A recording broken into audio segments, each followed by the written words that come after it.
All over the world, there's a community of millions of people who love fast luxury cars. We call them motorheads, gearheads, or if you live in Europe, petrolheads. Nobody who's a member of that community would ever dream of leaving a rare or expensive car behind to rot somewhere, lonely and forgotten. We therefore have to apologize to every motorhead among you for what you're about to see. These are some of the most upsetting examples of expensive cars being abandoned that we've ever seen. We'll start off with this Fend 1947 Tatra T87. Unfortunately, we don't know quite how or why this rare vehicle ended up in such an unsightly condition. But it turned up for sale on the internet in early 2012. The seller was keen to assure people that despite the obvious cosmetic damage, it was still fully operational, albeit not with all of its original parts. The faded, beaten-up T87 had been fitted with a Tatra 603 engine at some point in the past 70 years, and it's thought that finding an authentic original T87 engine would be a difficult undertaking. That means that the $30,000 that the seller was looking for may have been a bit of a stretch. Production on this model of car briefly started up before the Second World War and resumed again afterward, but was halted permanently in 1950.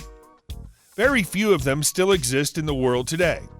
The third headlight is its most obvious unique characteristic, but the rear fin is quite a sight to behold too. We've seen fully restored models go for more than $250,000, so maybe the price wasn't such a bad deal after all.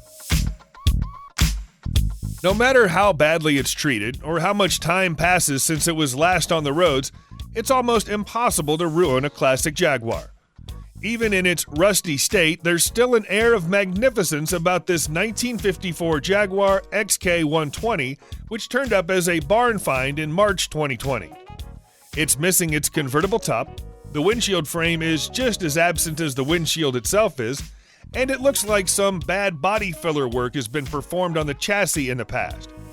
Despite that, it should still be worth around $25,000 to the right buyer. The car comes with its original wheels, but the engine is something of a mystery.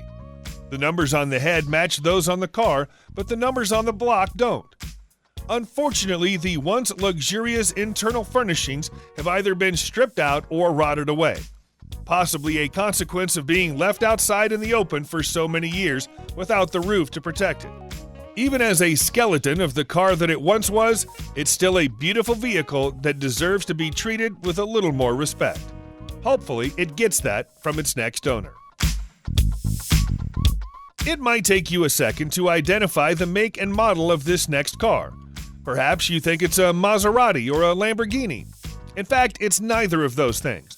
What you're looking at is an ultra-rare 1967 ESO Grief OH.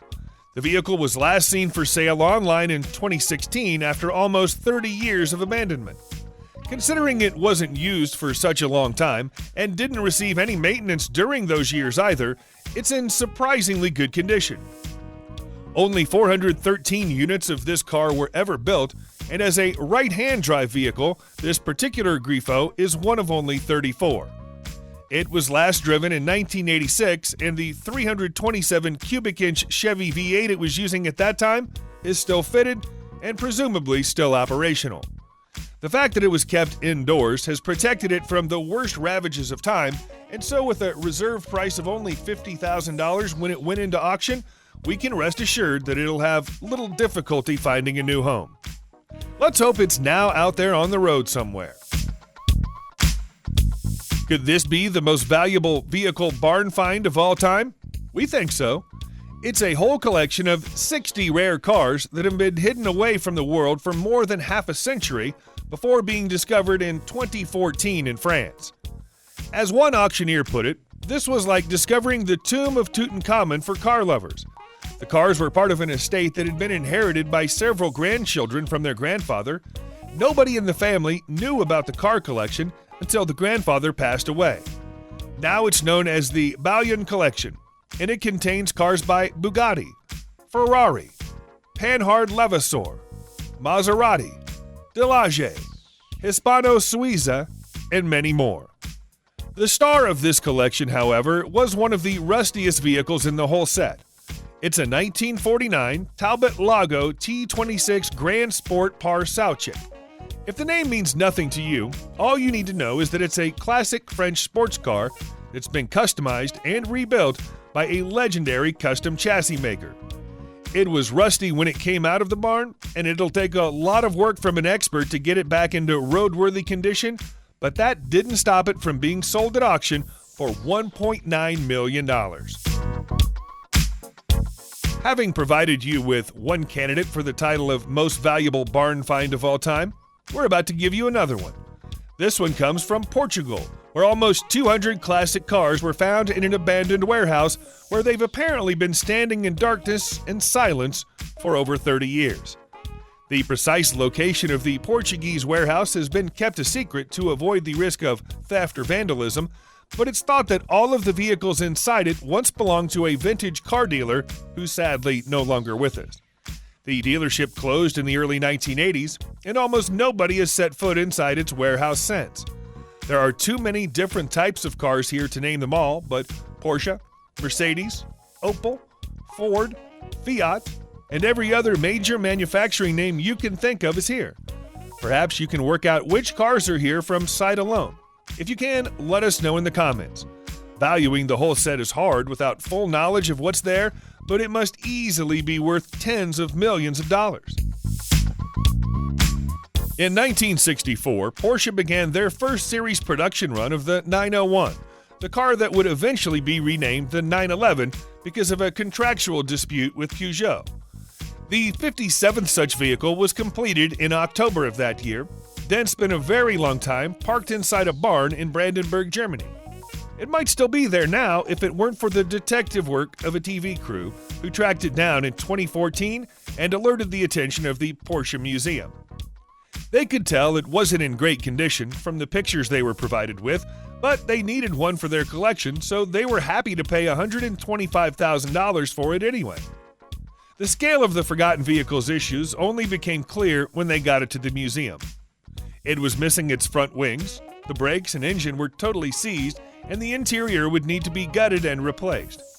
Despite that, it still contained several features that were exclusive to the very earliest versions of the car, and they alone made the purchase price worth it.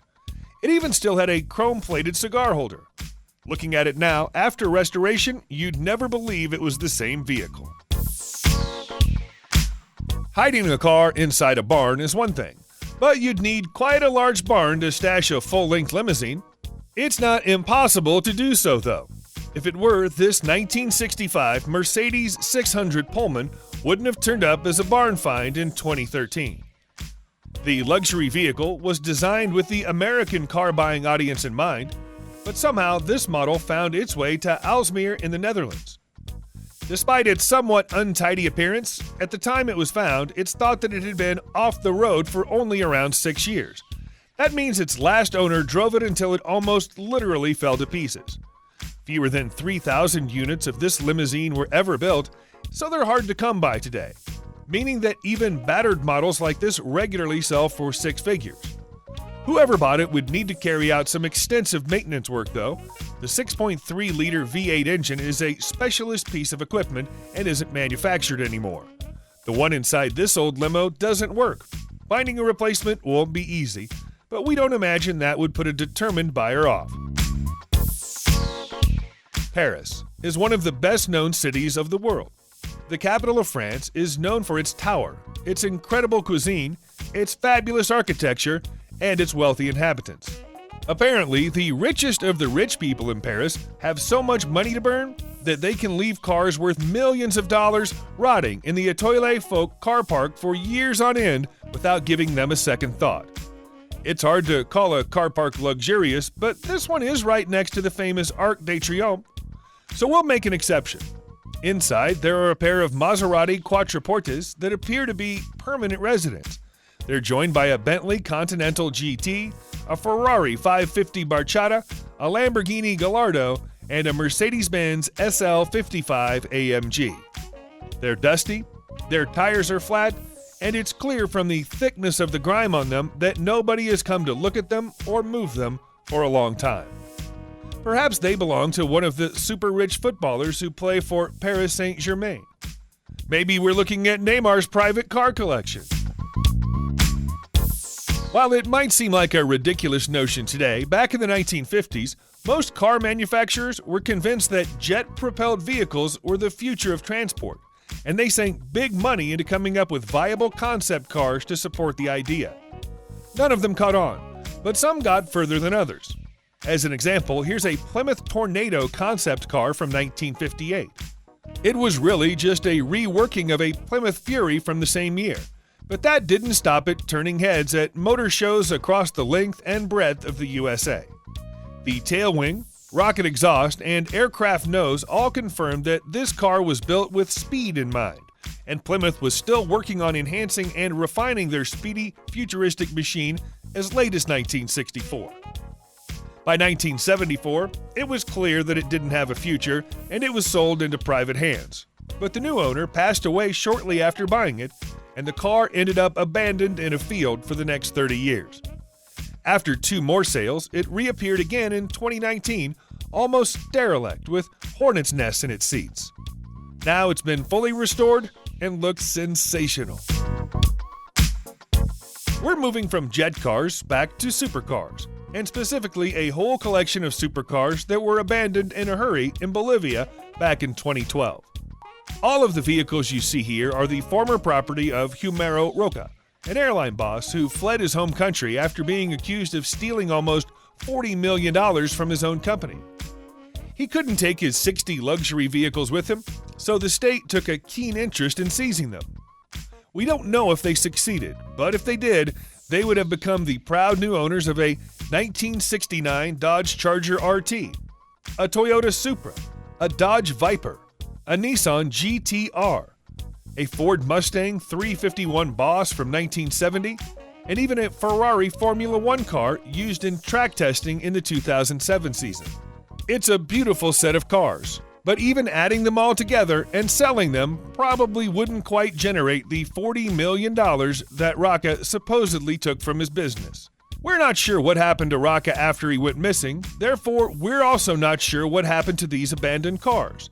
We hope that someone's taking good care of them.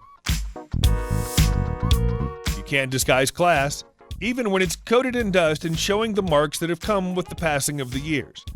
The red paint on this incredible classic car might be fading, but it's still very clearly an Aston Martin. To be more specific, it's a 1957 Aston Martin DB2/4 Mark II. In between the 1970s and 2011, it was parked in a garage in Malibu, California, USA, going nowhere. It was bought by its owner in the 1960s and used as a daily driver until it developed a mechanical fault. Inexplicably, she decided to park it and forget about it rather than get it repaired. In her later years, she spoke of restoring it, but her eyesight was beginning to fail her, and she decided that selling it to someone who could take better care of it was the right thing to do. Despite its rough condition, the car still comes with all of its original features, and most of the damage is more cosmetic than it is practical. Unfortunately, the owner never found out precisely what the mechanical issue that forced her to stop driving it was, but we're sure it was nothing that couldn't be overcome. Whoever picked it up for $90,000 got a bargain. There are a few places that you might expect to find a Jaguar E-Type. In the private garage of a millionaire is one of those places, and a classic car museum or showroom is another. Under a hedge in a forgotten corner of a village in England? Probably isn't. But this 1963 E-Type was found under one in Bisley, Surrey in March 2016. How it managed to stay there, unnoticed for such a long time, is a mystery. There were less than 45,000 miles on its clock, and it still had a tax disc attached to the windshield from the last time it was registered, November 1969. Clearly, this gorgeous supercar hadn't been anywhere for decades.